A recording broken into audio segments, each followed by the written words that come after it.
It's time for Daniel and the Deacon's Den. Time for our once-a-week conversation with Deacon Dan Brahier. Good morning to you, Deacon Dan. Good morning, Ron. Good morning, Dave.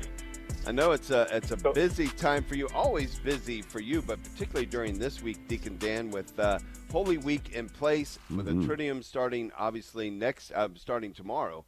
You're probably involved in all of those liturgies, right? Yeah, I'm surprised you're not trying to sleep in today. Yeah, you got that right. I'll tell you, it's funny. It feels like it was just yesterday when we were talking. It was last Wednesday when I was talking about all the various things that, recommendations for what to do through Holy Week. And now here we are, just on the brink of the Triduum. So it went fast. It always does. But yeah, it's a really busy week. So, today is not only April Fool's Day, but it's also Spy Wednesday. Right. It's the day that we kind of focus on a little bit on Judas's betrayal and the implications of that, and the night before the Passover. So there's a lot going on. So I'll be down at our parish today for our daily Mass. I'm preaching at 12:30, and we have rehearsal tonight for OCIA.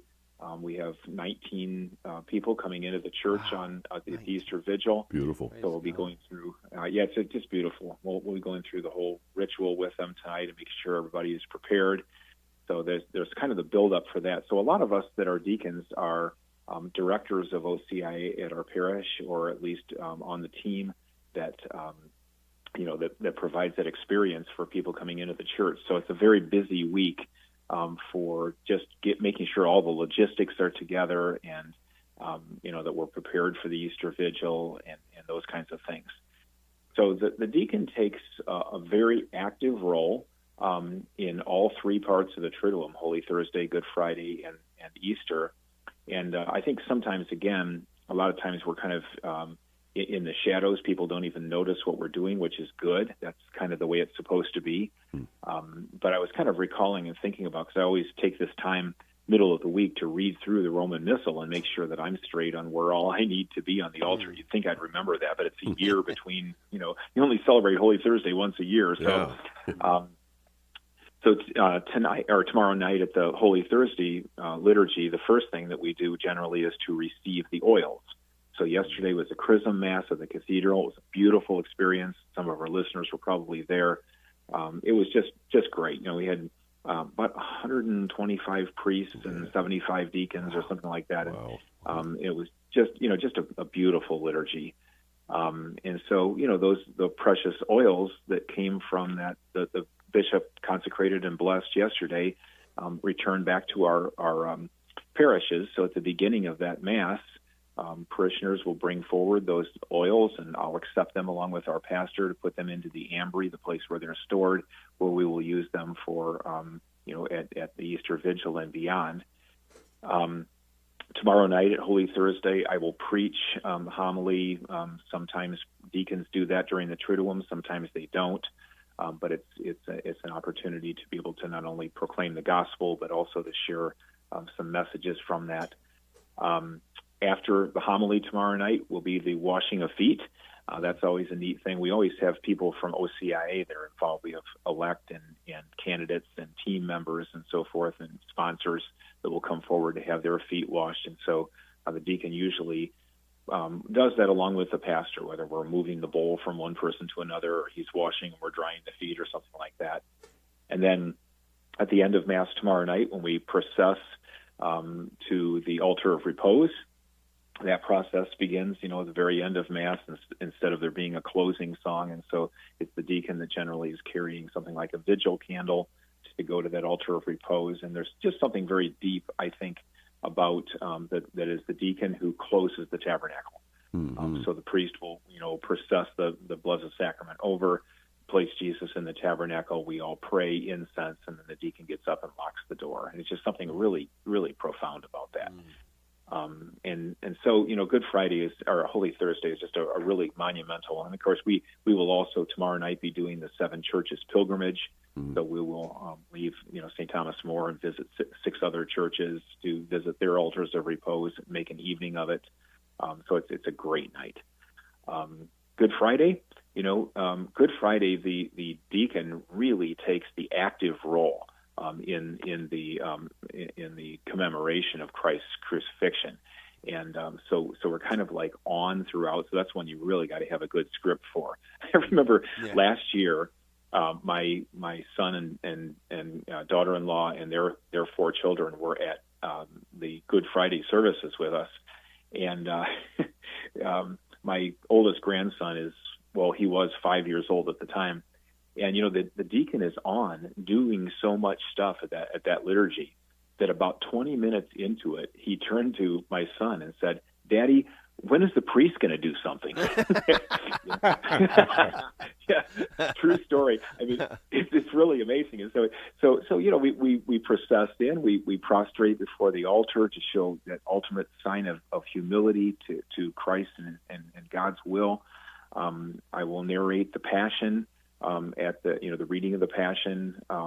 I don't preach this Good Friday. I have in the past. Sometimes, many times, the deacon does the preaching at the our Good Friday services. Then we do the intercessions, and the pastor and I will chant the intercessions and their following prayers. It is the deacon who then carries the cross in procession and brings it in and holds the cross during the veneration of by the congregation. And then the deacon goes over to retrieve and repose the Blessed Sacrament with the humeral veil when we distribute Holy Communion on Good Friday. So there's just things that we're doing throughout. It's kind of a very active role. And then we get to the Easter Vigil, and the Easter Vigil, of course, beautifully starts with that lighting of the fire, and hopefully the rain will hold off on Saturday night, so we'll get that. But it's a little iffy at this point, so pray for that. But the deacon holds the Paschal candle during that lighting of the candle, and then processes it in and chants the light of Christ 3 times when we come into church. Place it in the candle holder, and then it is the deacon who gets up generally and chants the Exultet. One of my favorite things of the year is singing the Exultet. It's 7 pages long. It takes about 7 minutes to chant. And it's just such a beautiful proclamation of Easter. And then, of course, proclaim the Easter Gospel. Yeah, it's really a highlight, I think, of that whole liturgy.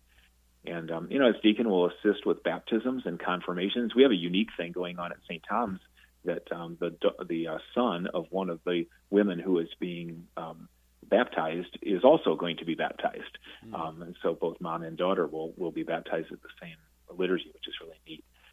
So we assist with that, and then of course with all of the things with OCIA. So as director, setting up beforehand with the team, reception afterwards. At our parish, the Mass will go almost 3 hours, and we'll be there for the reception till after midnight. So it'll be a long night, but a really fulfilling one. And then Easter morning, get up and return to church, and that's actually a fairly routine liturgy. Once you've gone through the Triduum, Easter morning is pretty easy. But I guess until I was ordained, I just had no idea how much energy was needed to minister throughout Holy Week. Particularly for a priest. They've got more homilies to preach and confessions to hear and so forth, and so we are all collectively exhausted by Sunday night. And I'll sleep like a lamb on Monday, but it will have been totally worth it. Deacon Dan, as I think about Holy Week, and as I think about Holy Thursday, Good Friday, going into the Easter celebration, for me, that 3-day process in particular, the one thing that always moves me the most is the one thing that doesn't happen, and that is on Good Friday, there is no Mass anywhere in the world. I mean, there is no celebration of the Mass in that one day on our calendar. And the absence of that is just beyond moving. It really is striking. It's the commemoration of that one day that that Jesus has died and he's in the tomb, and you can't celebrate the Mass if God is literally dead on that day. How profound that is, that though we will share Holy Communion as part of the Good Friday services, no Mass is prayed, and no Mass is prayed all day Saturday, of course, until the Vigil. So you can't go to Saturday morning Mass or anything like that. And so, Saturday is that really day of profound silence, of thinking about Christ in the tomb and the implications of that. We went through that entire day without his walking the earth. So yeah, it's definitely something to reflect on, and time to just pray a little bit about what it means for Jesus to have been removed for those couple of days. Yeah. And giving ourselves over to the emptiness of those things, the lack of those things, really prepares us well for the celebration to come. But I know it must be exhausting. So we'll be praying for you, brother. Thank you, Deacon Dan. Thank you.